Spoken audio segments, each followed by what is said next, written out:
Dukung dakwah ini terus mengudara. Kajian gratis ini berjalan atas izin Allah dan dukungan tulus dari Anda.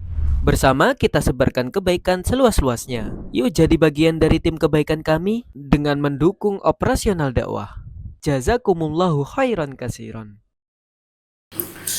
Bismillahirrahmanirrahim. Alhamdulillahirabbil alamin. Allahumma shalli wa sallim wa barik ala Muhammad wa ala ali Muhammad. Allahumma inna nas'aluka ilman nafi'a wa rizqan thayyiba wa amalan mutaqabbala. Rabbana taqabbal minna innaka antas sami'ul 'alim wa tub 'alaina innaka antat tawwabur rahim. Allahumma ansuril mujahidin warhamil mustad'afin wa dammir a'da'ad din wa tmish 'ala amwalihim. Allahumma shfi mardana wa mardal muslimin. Amin ya rabbal alamin. Alhamdulillah kaum muslimin rahimakumullah. Kita lanjutkan kembali pengkajian hadis dari kitab Al-Bulughah karya Al-Imam Ibn Al-Mulaqqin yang wafat pada tahun 804 rahimahullahu taala. Dan kita sudah sampai pada pembahasan tentang kemarin umirtu an uqatilan nas hatta yaqulu la ilaha illallah. Ini masih dalam bab peperangan. Monggo Ustaz. Hadis berapa sekarang?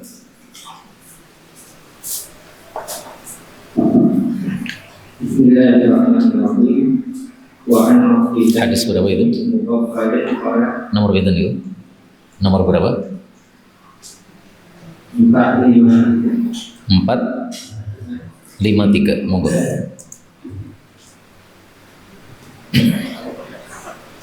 Wa alhamdulillah bin Mubarak qala asatu siraban min yawma khaybar al-adatu faqulu la waqti al-yawma ahadan min hadha shay'an fa'aqatu fa'idha Rasulullah sallallahu alaihi wasallam mutabajjim.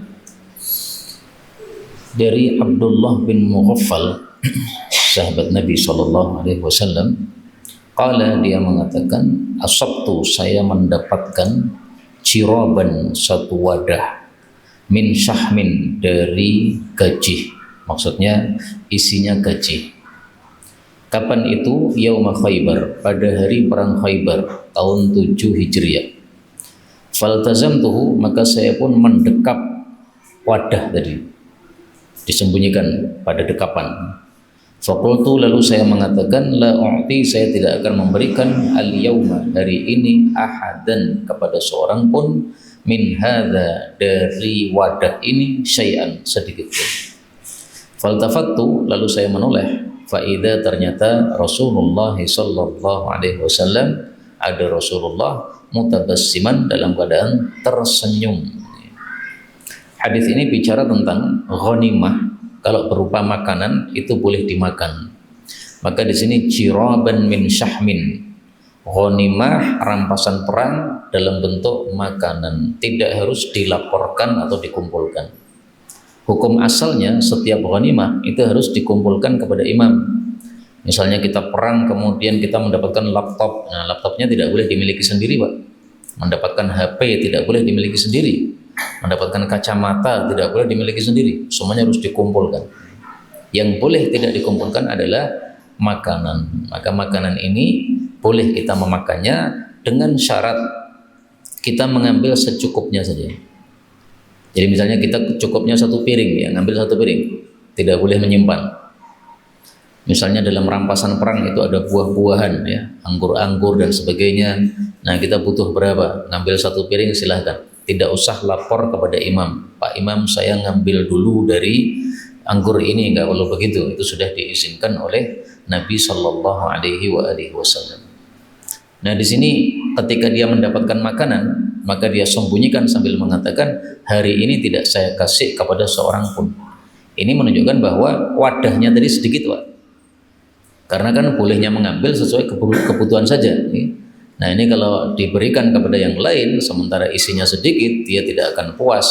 Nah, maka akhirnya dia katakan, hari ini mau saya habiskan ini makanan, tidak saya kasih kepada siapapun juga. Begitu dia menoleh, ternyata ada Rasulullah sallallahu alaihi wasallam. Jadi malu sendiri karena suaranya dia kedengar oleh Nabi sallallahu alaihi wasallam. Dan ini menunjukkan bahwasanya para sahabat itu manusia biasa. lihat makanan ya senang. Mereka dapat makanan yang sedikit ya pengennya dihabiskan sendiri. Manusia biasa tuh Pak begini Pak, lapar kemudian dapat makanan pengennya tinta ke dewe.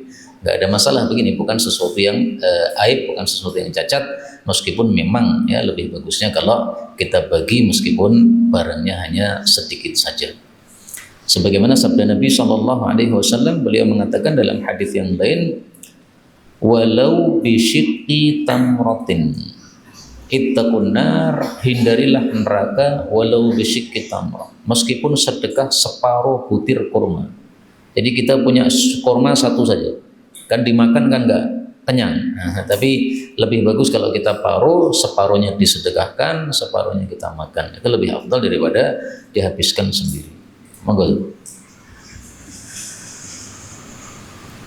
Wa an Usamah bin Zaid radhiyallahu anhu qala qultu ya Rasulullah atamsilu badan fi dalika Makkah. Qala wa hal tarakana ibun min ribain aw mudil wa kana ibun wa ta'ala qalbi wa qalbi wa lam yadiku ta'alu wa ta'ayyun bi anna kana muslimain wa kana ibun wa qalbi kafirin. Dari Usamah bin Zaid radhiyallahu anhu, dia mengatakan, qultu, aku berkata, ya Rasulullah, wahai Rasulullah, atangzilu, apakah engkau singgah ghadan besok fi darika, di rumahmu di Makkah, di Makkah. Jadi Rasulullah kan aslinya penduduk Makkah, berarti masih punya rumah di Makkah. Qala, beliau menjawab, wahal, dan apakah taraka, meninggalkan, lana, untuk kita, aqilun, Pak Aqil, nama orang, min ribain, dari bangunan, audurin, atau rumah.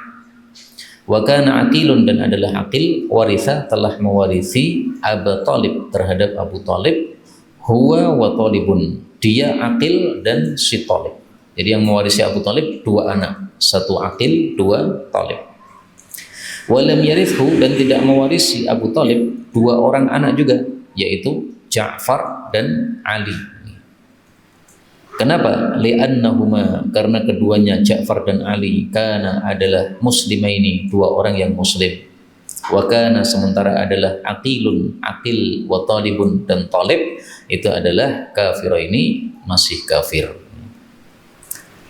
Kaum muslimin rahimani wa rahimakumullah, hadis ini bicara tentang penaklukan kota Mekah. Penaklukan kota Mekah, apakah termasuk rampasannya itu ghanimah, ataukah rampasannya termasuk fai? Diperselisihkan oleh para ulama. Jadi gini, Makkah itu ditaklukkan secara anwatan, secara diperangi, ataukah secara sulhan, secara damai? Diperselisihkan oleh para ulama. Sebagian ulama berpendapat penaklukan kota Makkah itu secara anwah, secara peperangan, karena buktinya para sahabat membawa senjata-senjata, kemudian mereka semuanya angkat tangan, tidak berani melawan para sahabat Nabi SAW, jumlahnya banyak. Nah, kalau itu dibuka secara anwatan, berarti rampasannya disebut apa? Ghanimah. Ataukah itu adalah secara sulhan? Kalau sulhan itu damai, berarti tidak dianggap sebagai ghanimah. Karena ketika didatangi oleh umat Islam, mereka sudah tidak melawan sama sekali. Mereka kemudian mengatakan, kami tidak melawan, kami sudah angkat tangan. Berarti dibuka dalam bentuk perdamaian. Nah, kalau dia itu adalah ghanimah, maka berarti rumah-rumah yang ada di Mekah ini berarti miliknya kaum muslimin. Miliknya siapa? Kaum muslimin, bukan miliknya orang-orang Mekah. Tapi kalau dia itu dibuka sebagai sulhan, nah, maka berarti rumah-rumah itu masih menjadi milik umat orang-orang Mekah, tidak dimiliki oleh umat Islam. Nah, pendapat ini, hadis ini menguatkan pendapat bahwasanya Mekah itu dibuka atau ditaklukkan dalam bentuk sulhan, perdamaian, bukan dalam bentuk anwatan. Karena di sini Nabi Shallallahu Alaihi Wasallam ketika ditanya, apakah besok engkau akan tinggal di Mekah di rumahmu, maka beliau mengatakan, apakah bisa ada sisa rumah untuk kita? Sudah nggak punya rumah kita ini. Rumah-rumah kita sudah dimiliki oleh Aqil dan Thalib. Ya. Aqil dan Thalib ini siapa? Aqil ini adalah anaknya Abu Thalib, Thalib ini juga anaknya Abu Thalib. Jadi Abu Thalib mati diwarisi oleh anak-anaknya yang kafir. Nah, tidak kembali kepada Nabi Shallallahu Alaihi Wasallam, berarti beliau tidak memiliki lagi. Nah, berarti akhirnya kesimpulannya adalah bahwa orang-orang kafir Makkah yang waktu itu mengalami Fathu Makkah, kemudian mereka masuk Islam, mereka masih memiliki rumah mereka masing-masing. Hadis ini diriwayatkan oleh Imam Bukhari dan beliau membuat judul bab Babu Taurithi Duri Makkah wa Bai'iha wa Shiraiha. Bab diwariskannya rumah-rumah yang ada di Mekah dan boleh dijual dan boleh dibeli. Nah, bab ini menunjukkan bahwasanya para ulama juga berselisih pendapat dalam masalah ini. Apakah rumah-rumah di Mekah itu boleh diperjualbelikan ataukah tidak? Sebagian ulama berpendapat tidak boleh diperjualbelikan. Sehingga rumah-rumah di Mekah ini adalah untuk seluruh kaum muslimin. Sehingga siapapun yang haji maka datang ke Mekah boleh masuk ke rumah orang-orang Mekah. Mereka harus mempersilahkan karena bukan milik mereka. Nah, pendapat itu tidak diikuti oleh Imam Bukhari. Imam Bukhari memilih pendapat bahwa taurith, rumah di Mekah itu bisa diwarisi. Kalau bisa diwarisi berarti bisa dimiliki. Awalnya milik bapak, bapak mati kemudian diwarisi oleh anak. Nah, berarti kepemilikannya berpindah. Nah, sebagaimana kepemilikannya bisa berpindah dengan sebab warisan, boleh juga berpindah dengan sebab dijual belikan. Dijual boleh, dibelikan boleh, dibeli boleh. Dan tampaknya sekarang sudah sepakat ulama, Pak, bahwasanya rumah-rumah di Mekah itu ya miliknya pemiliknya masing-masing. Sehingga mau dijual silahkan, mau dibeli silahkan, mau diwariskan silahkan, tidak ada masalah sama sekali. Makanya sekarang hotel-hotel nggak ada yang gratis, Pak. Seandainya para ulama sekarang mengikuti pendapat yang pertama, kita haji atau umrah murah, Pak. Karena hotel semuanya harus apa? Harus gratis. Karena Mekah ini diciptakan oleh Allah untuk seluruh kaum muslimin.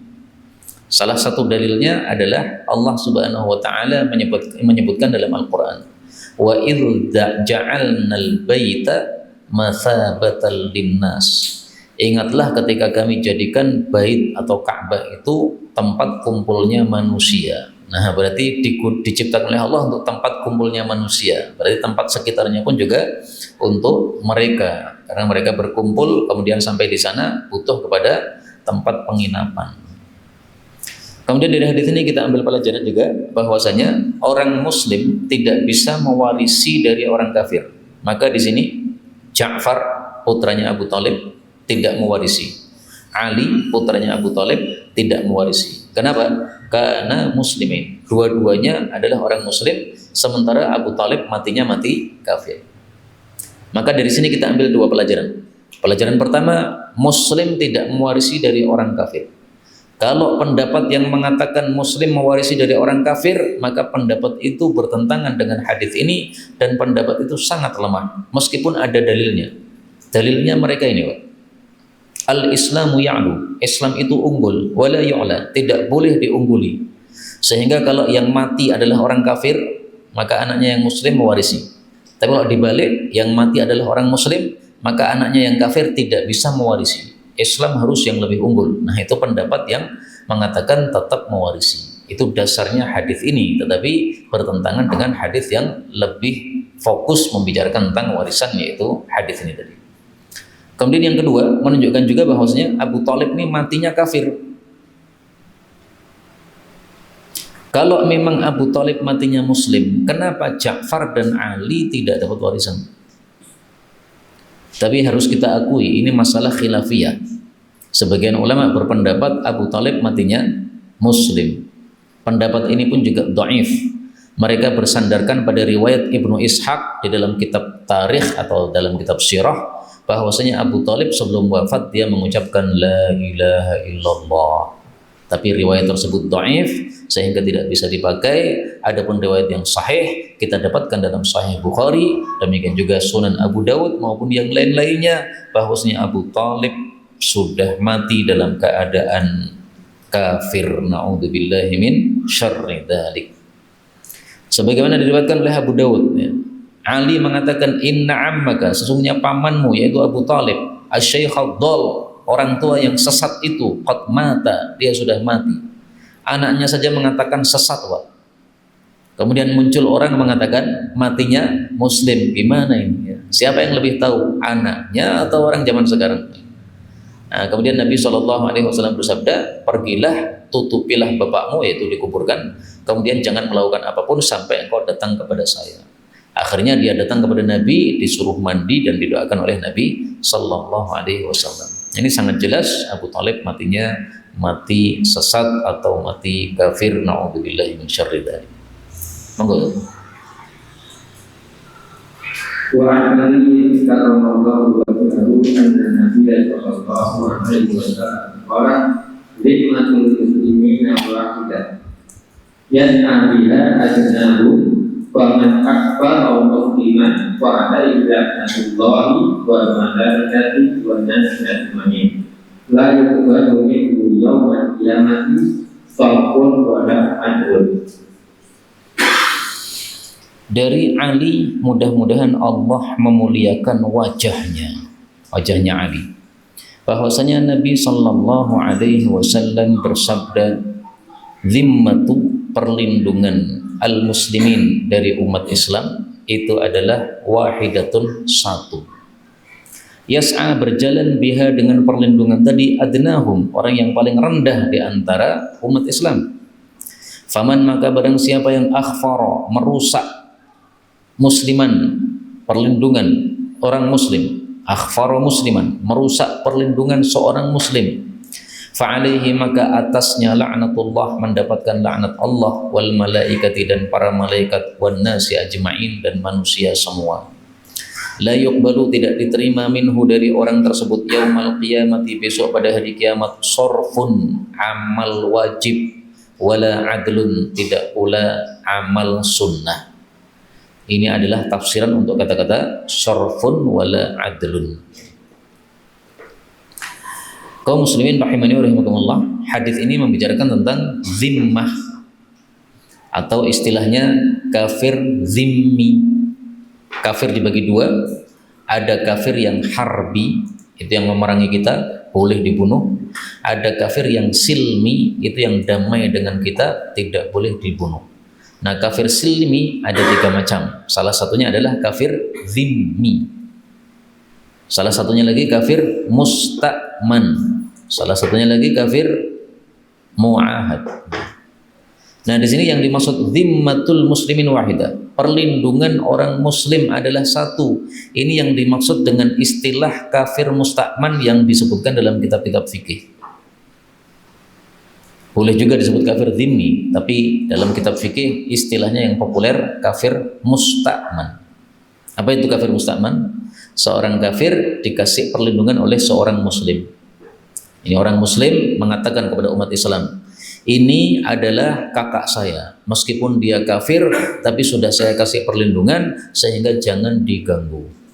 Nah, selama dia sudah mendapatkan keamanan seperti itu, maka berlaku untuk seluruh kaum muslimin. Itulah makna zimmatul muslimina wahidah. Perlindungan umat Islam itu satu. Sehingga kalau sudah dikasih perlindungan oleh satu orang, dikasih keamanan oleh satu orang, berlaku untuk seluruh kaum muslimin. Dari Mekah sampai Indonesia, semuanya tidak boleh mengganggu atau membunuh dia, enggak boleh, karena sudah dikasih perlindungan tadi.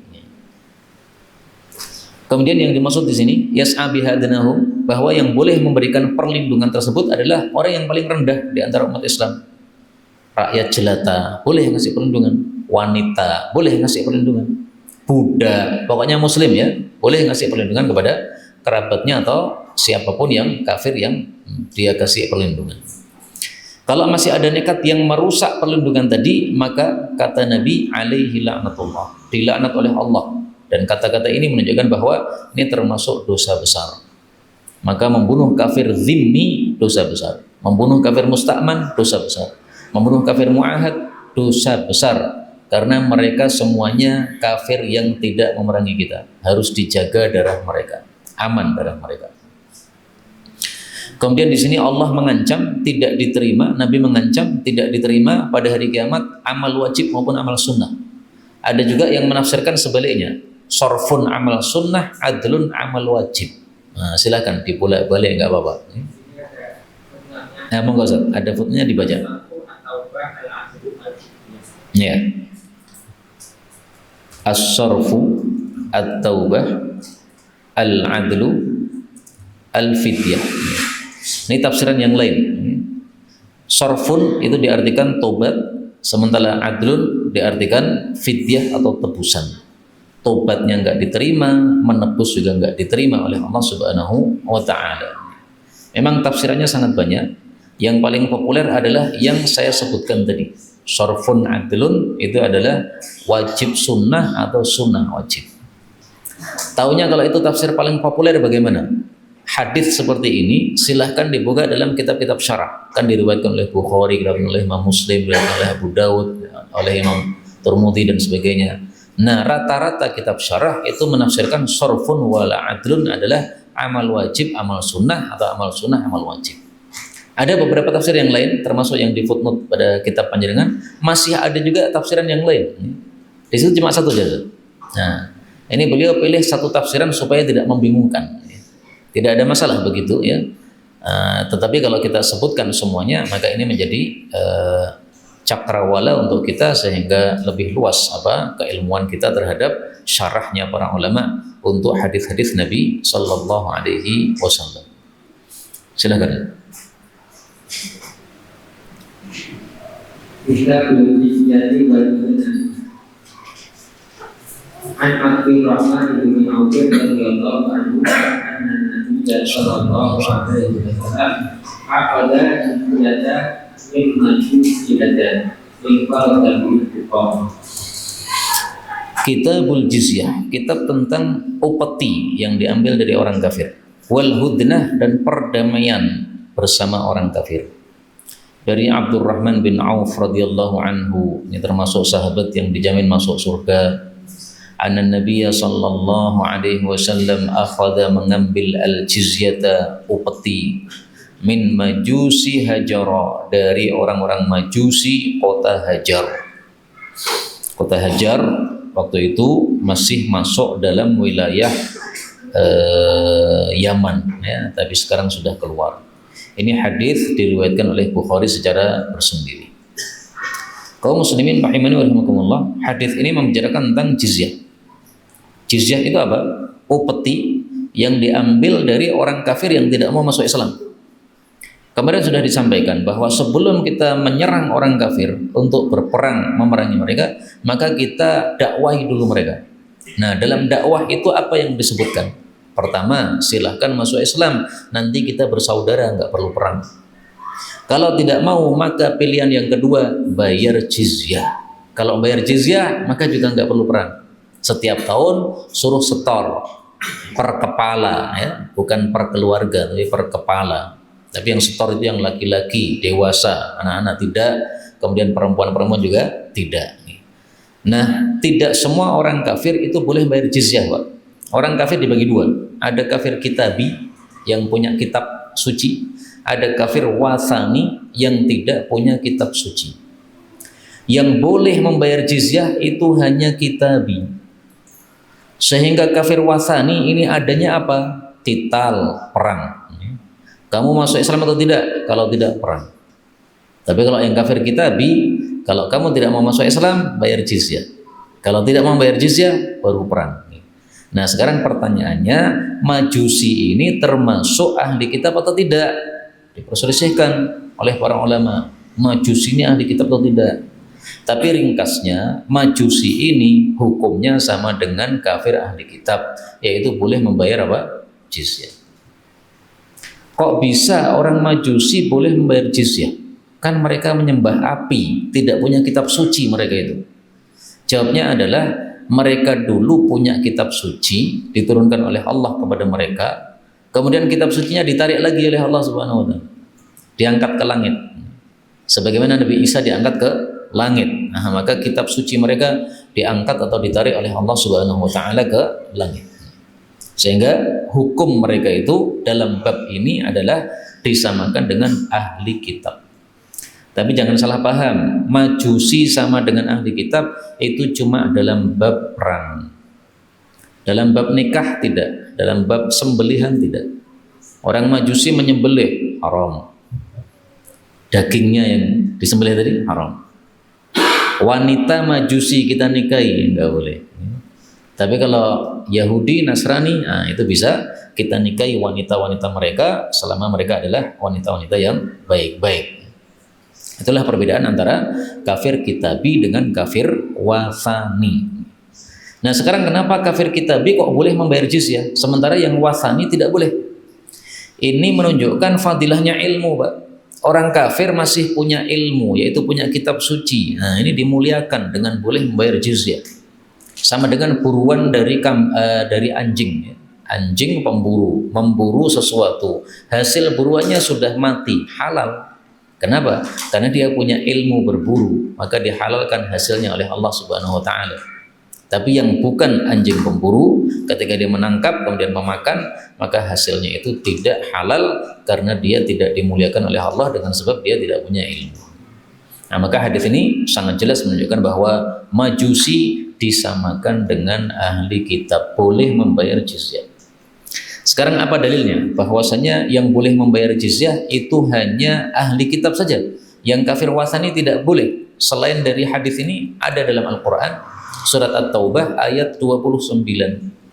Qatilu, perangilah alladzina la yu'minuna billahi wala bil yaumil akhir wala yuharrimuna ma harramallahu wa rasuluhu wala yadinuna dinal haqqi minalladzina utul kitaba hatta yu'tul jizyah.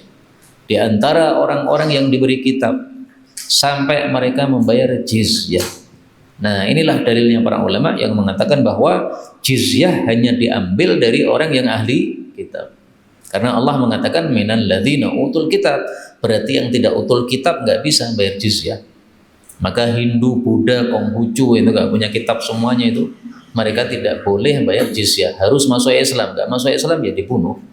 Itu kalau ada peperangan terhadap mereka sesuai dengan aturan Islam, aturan Nabi Sallallahu Alaihi Wasallam. Monggo tuh. Wa ta'ala bin Jubair an bin Abbas radhiyallahu anhu annahu qala istadalla waja'u bi Rasulillah sallallahu alaihi wasallam wa awsa'a inda mawqihi bi sanatin aqtil muslimina min jaziril arab wa asiru bil waqta bi nahwi ma kuntu ujizu Bina bina kuntu ujizu wa nasi besar. Dari Sa'id bin Jubair dari Ibnu Abbas radhiyallahu anhuma bahwasanya Ibnu Abbas mengatakan ishtadda telah dahsyat al-waja'u sakit bi Rasulillah terhadap Rasulullah sallallahu alaihi wasallam. Wa ausa dan beliau berwasiat inda menjelang mautihi kematiannya bi thalathin dengan 3 perkara. Yang pertama apa? Akhriju, usirlah al-musyrikina, orang-orang musyrik min dari jaziratil Arab, jazirah Arab. Termasuk Makkah Madinah itu jazirah Arab, Pak. Hijaz itu semuanya jazirah Arab. Wa ajizu dan berikanlah al-wafda kepada para tamu-tamu binahwi dengan semisal ma kuntu apa yang aku dulu ujizuhum memberikan kepada mereka. Wa nasitu dan saya lupa as-salisata perkara yang ketiga. Yang lupa ini siapa? Bukan Ibnu Abbas, tapi yang lupa adalah Sa'id bin Jubair.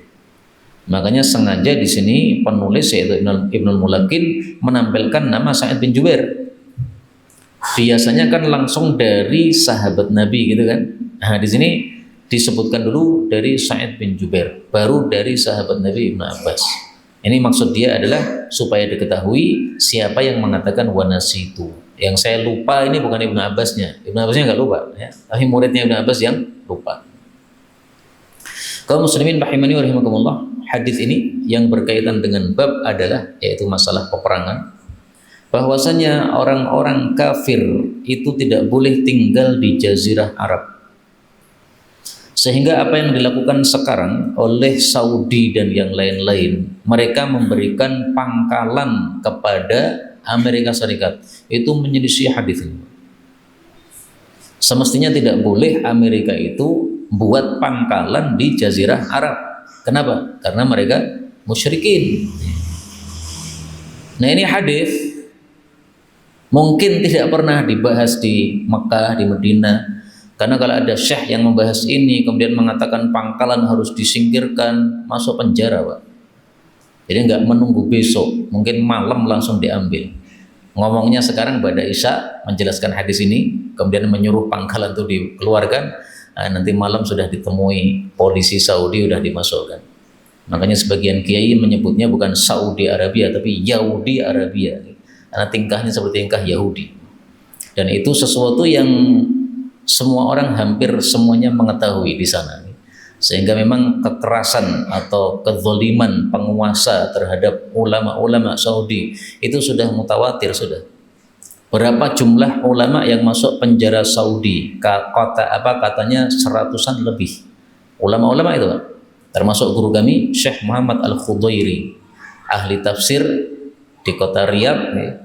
Beliau diundang untuk ngimami atau kajian di Qatar. Nah, waktu itu Qatar dengan Saudi agak ada gap, kurang rukun.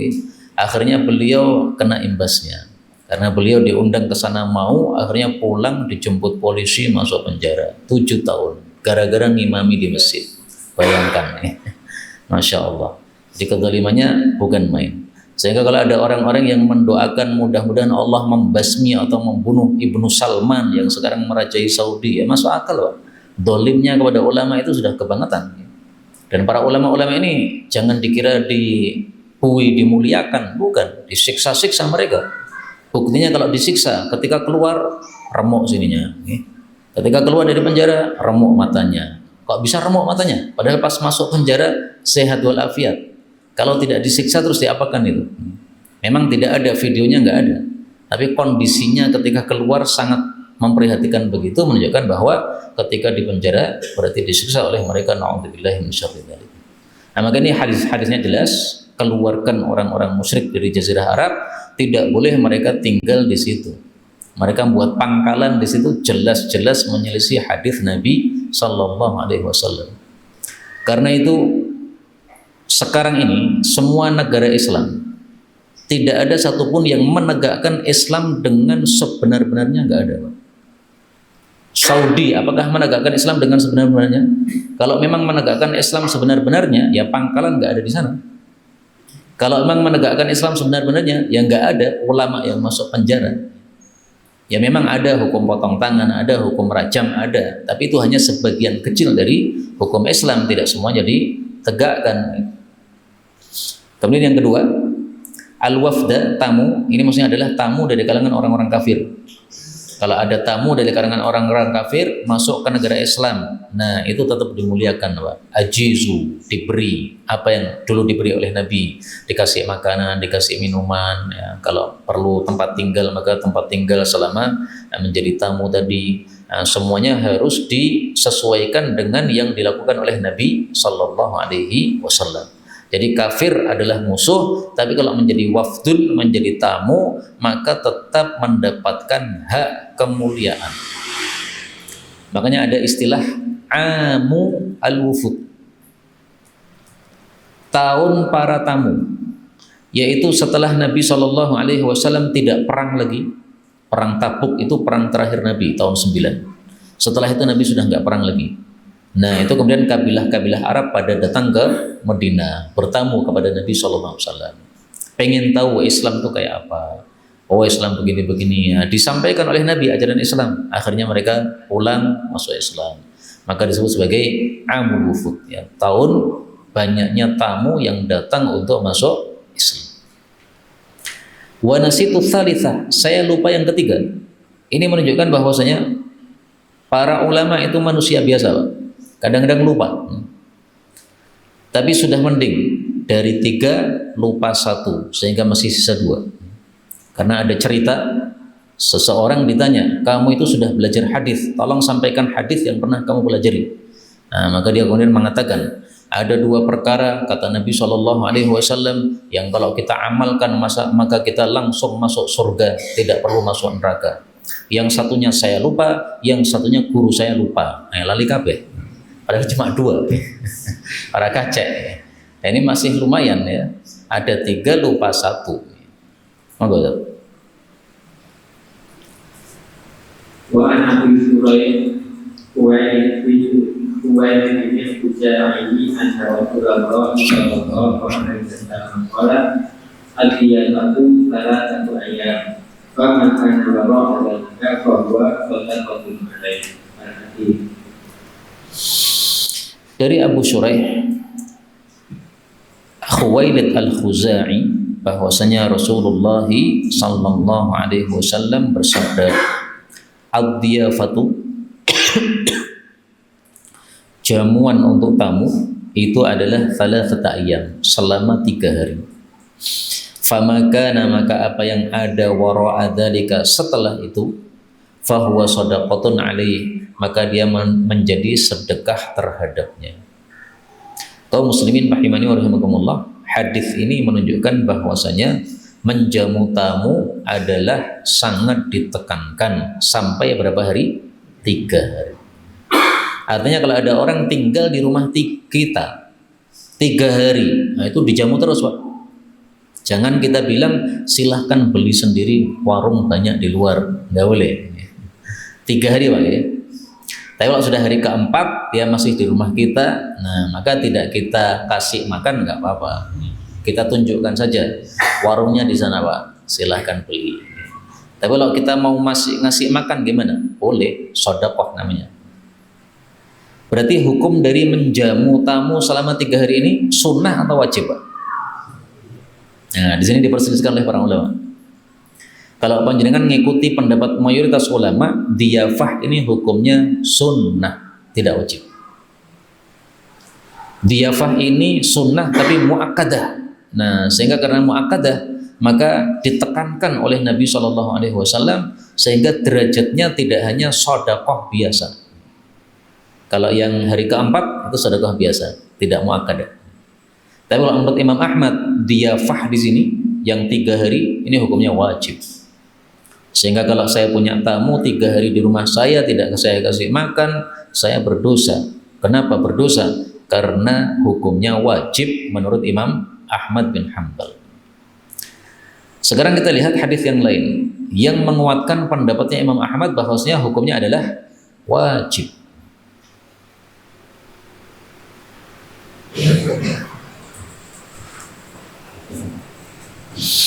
Rasul sallallahu alaihi wasallam bersabda bahwasanya ayyuma dhaifin nazala biqaumin, siapapun tamu yang singgah pada suatu kaum, fa asbaha dhaifu mahruman, lalu tamu itu tercegah dari mendapatkan apa-apa, minuman enggak ada, makanan tidak ada, falahu ayyakhudha, maka dia boleh mengambil sendiri biqadri kirahu, sekitar atau sekira dengan subuhan yang pantas untuk dia, wala haraja alaih, dan tidak ada dosa atasnya. Jadi misalnya saya punya warung, kemudian teman saya dari Surabaya bertamu Pak, tapi nggak saya kasih minuman, nggak saya kasih makanan, maka begitu saya masuk kamar kecil dia langsung ngambil dari warung saya, boleh. Salera dijiko kayak jiko dewe. Saya jualan kelapa muda, maka begitu saya masuk kamar mandi dia langsung ambil kelapa muda, dikupas, diminum, boleh. Kenapa? Karena tidak dikasih apa-apa, itulah yang dimaksud mahruman, tidak ada sesuatu yang disuguhkan, boleh mengambil. Nah kalau boleh mengambil ini berarti apa?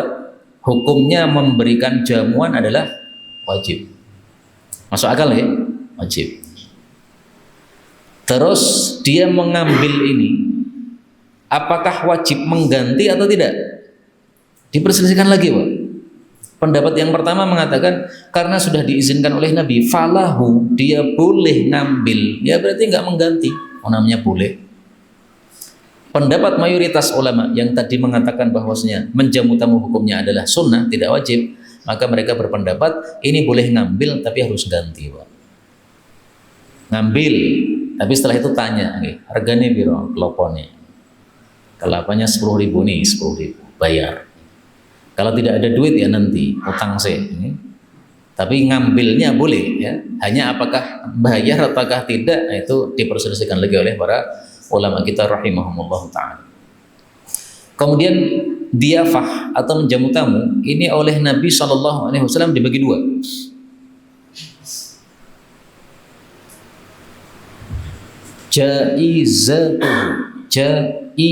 Jaizatuhu man kana yu'minu billahi wal yawmil akhir, siapa yang beriman kepada Allah dan hari akhir, falyukrim dhaifahu, hendaklah dia memuliakan tamunya. Jaizatuhu yaumun walilatun, jaizahnya, hidangan istimewanya adalah sehari semalam. Jadi misalnya kita punya tamu dari jauh, kemudian dia pengen tinggal di rumah kita 3 hari. Nah, maka hari pertama itu hidangannya berbeda dengan hari kedua dan ketiga. Hari kedua dan ketiga adalah makanan normal kita. Biasanya makan apa? Tahu tempe. Nah, berarti 2-3 ini tahu tempe. Adapun hari yang pertama dikasih yang tidak seperti biasanya. Misalnya kita seringnya tahu tempe, kadang-kadang ayam. Nah, berarti dikasih ayam. Pada waktu yaumun wailalatun, sehari dan semalamnya ini. Ini semuanya hukumnya menurut jumhur atau mayoritas ulama adalah apa? Sunnah, bukan wajib. Yang mengatakan wajib adalah Imam Ahmad bin Hanbal. Nah, madhab Indonesia, madhab Syafi'i berarti termasuk yang mengatakan hukumnya sunnah. Monggo Ustaz.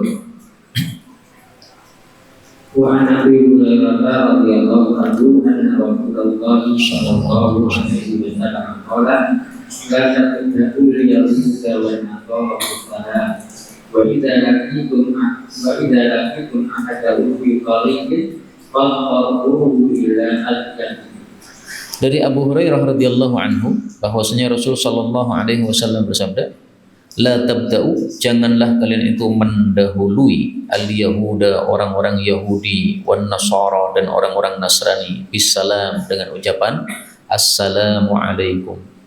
Wa idza, dan apabila laqitum, kalian berjumpa ahadahum, dengan salah satu dari mereka, fi tariqin, dalam satu jalan, maksudnya jalan yang sempit, fattaruhu, maka desaklah dia, ila adyatihi, kepada yang paling sempit dari jalan tersebut. Hadis ini menunjukkan bahwasanya orang-orang kafir, meskipun mereka itu membayar jizyah sehingga tidak boleh kita perangi, tapi hendaklah kondisi mereka itu direndahkan, Pak. Tidak boleh mereka membayar jizyah kemudian kita muliakan. Memuliakannya bagaimana? Tabda'u bisalam. Kita berpapasan kemudian kita mengatakan assalamualaikum, tidak boleh. Itu namanya memuliakan mereka.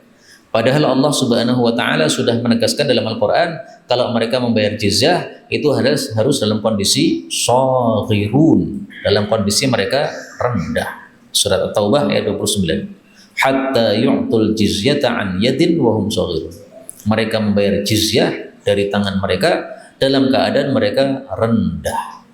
Nah, salah satu bentuk merendahkannya ini, jangan kita mulai dengan assalamu alaikum. Pertanyaan, bagaimana kalau kita mulainya bukan dengan assalamualaikum? Misalnya kita mulai dengan monggo Pak, boleh atau tidak? Di sini ada dua versi. Versi pertama, karena Nabi melarang salam, berarti yang tidak boleh hanya salam. Assalamualaikum nggak boleh, tapi monggo Pak nggak apa-apa, karena bukan salam itu. Versi yang kedua adalah bahwasanya ucapan apapun yang termasuk penghormatan hukumnya sama dengan salam. Maka kepada orang kafir, meskipun dia lebih tua, kita ketemu ya meneng wae, Pak. Biarkan supaya dia yang memulai.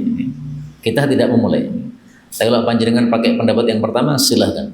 Yang tidak boleh adalah salam saja.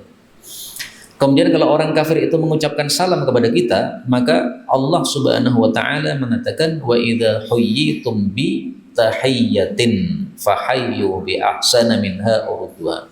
Kalau kalian diberi penghormatan dengan suatu penghormatan, jawablah dengan yang lebih baik atau kembalikan.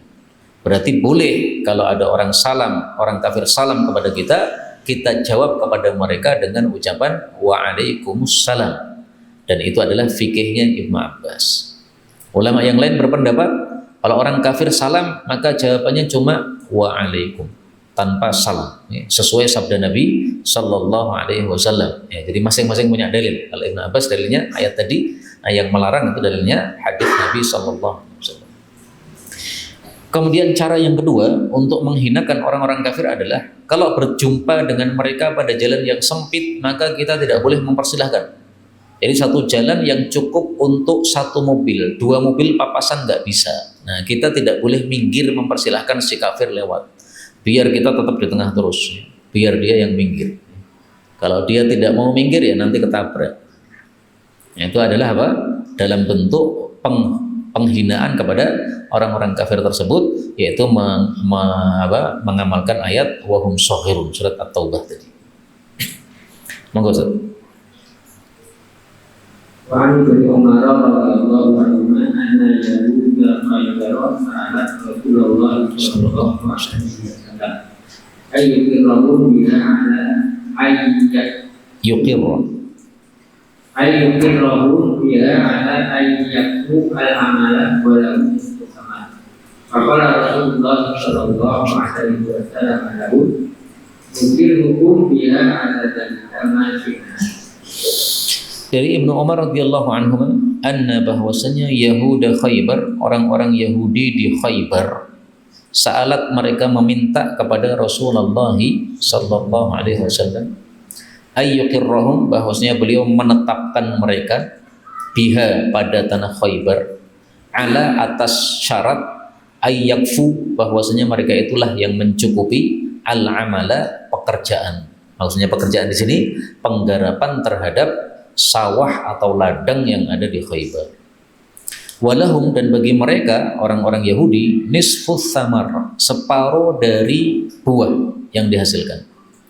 Faqala, maka Rasul sallallahu alaihi wasallam bersabda, nuqirrukum, kami menetapkan kalian biha pada Khaybar, ala dzalika, atas syarat tersebut, masyi'na, semau kami, terserah kami, sampai kapan terserah kami. Hadis ini menunjukkan bahwa ketika orang kafir diserang, kemudian mereka tidak melawan sama sekali, maka negara mereka sudah dikuasai oleh umat Islam dan hartanya menjadi harta fai, ya, karena mereka tidak melawan sama sekali.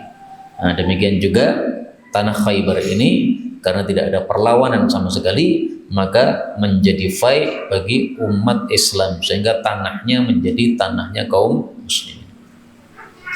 Nah, kemudian karena antara Khaybar dengan Madinah itu jauh, sehingga umat Islam tidak mungkin dari Madinah kemudian garap sawah yang ada di Khaybar, tidak mungkin, Pak.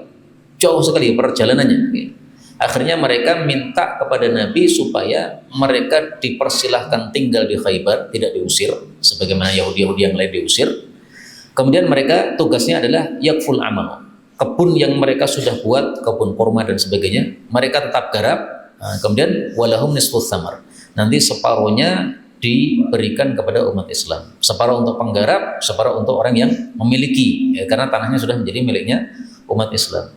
Nah, oleh Nabi permintaan itu diizinkan, tetapi masyi'na, terserah kita.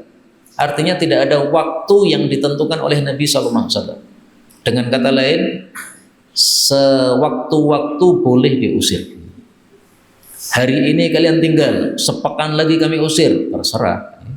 Tahun ini kalian tinggal, tahun besok kami usir, terserah Nabi SAW. Nah, ternyata sampai Nabi wafat tidak diusir, Pak. Berarti berapa tahun itu? Tahun 7 Hijriah, 8 Hijriah, 9 Hijriah, 10 Hijriah. Minimal 4 tahun. 4 tahun mereka nyaman berada di Khaybar. Kemudian setelah itu masa khilafah Sayyidina Abu Bakar 2 tahun juga masih nyaman, tidak diusir. Nah, pas masa khilafah Sayyidina Umar, dia ambil keputusan, Yahudi Khaybar semuanya angkat kaki, kita usir semuanya dari tempat kalian, ini sudah menjadi milik umat Islam. Umat Islam kan semakin banyak, Pak, sehingga mereka butuh tempat tinggal. Nah, maka oleh Sayyidina Umar dikirim ke Khaybar. Orang-orang Yahudi diusir semuanya. Maka mereka mengatakan, wahai Umar, apakah kamu lupa apa yang dikatakan oleh Rasulullah Sallallahu Alaihi Wasallam bahwa beliau menyuruh kita tinggal di sini selama-lamanya. Nah, maka Sayyidina Umar mengatakan, wahai orang-orang Yahudi, apakah kalian lupa bahwasanya Rasul Sallallahu Alaihi Wasallam mengatakan ini, nuqirrukum biha ala dzalika ma syi'na. Jadi tidak ada waktu yang ditentukan oleh Nabi Sallallahu Alaihi Wasallam. Dan dari sini diambil dua pelajaran. Pelajaran pertama, boleh kita muamalah dengan orang-orang Yahudi. Kita punya kebun digarap oleh orang Yahudi, nggak apa-apa. Yang dilarang itu adalah kalau kita bermuamalah dengan mereka, tapi mereka menguasai agama kita. Kita kerja di tempatnya orang kafir, kemudian kita dilarang sholat jamaah, dilarang sholat Jumat. Nah, itu yang dilarang, apa? Kalau dipersilahkan, nggak ada masalah. Bahkan orang-orang kafir di Indonesia kan cukup baik. Mereka punya pabrik dan sebagainya, pekerjanya banyak yang muslim, dibuatkan musola. Nah, sehingga yang muslim-muslim silahkan sholat tepat waktu, dipersilahkan. Nah, nggak ada masalah begitu. Kemudian yang kedua, boleh kita itu mempekerjakan orang untuk menggarap sawah, upahnya adalah nisfus samar, hasil dari panenannya boleh. Yang tidak boleh adalah kalau upahnya hasil dari panenan tetapi tidak jelas. Misalnya gini, ini 1 hektar, kemudian yang selatan kita berikan hasilnya untuk yang kerja, yang utara hasilnya nanti untuk kita. Nah, seperti ini nggak jelas, Pak. Karena bisa jadi yang selatan hasil, yang utara tidak hasil, atau sebaliknya, sehingga tidak jelas. Tapi kalau ini jelas, nisfus samar, separuh buah, jelas. Separuh itu berapa? Ya separuh dari hasil. Hasilnya banyak berarti sama-sama dapat banyak, hasilnya dikit berarti sama-sama dapat dikit. Jelas separuh, seperti ini diperbolehkan. Maka yang tidak diperbolehkan adalah kalau terjadi gharar atau spekulasi. Tidak terjadi gharar boleh. Dan tidak terjadi gharar itu bisa diupayi dengan uang. Kamu kerjakan sawah saya, ini upahnya uang. Atau yang kedua, kita upah dengan hasil dari tanaman tetapi prosentasi dari hasil. Bukan ditetapkan yang sana sama yang sini. Itu berarti apa? Gharar kalau ditetapkan seperti itu. Inilah kaum muslimin rahimani wa rahimakumullah yang dapat kita pelajari pada pertemuan kali ini. Insyaallah pada pertemuan yang akan datang pembahasan tentang as-sayd wad dabaih, tentang buruan dan menyembelih. Nah, ini adalah pembahasan yang sangat cocok untuk kondisi kita menjelang kurban Idul Adha, karena kita akan menyembelih kurban insyaallah taala.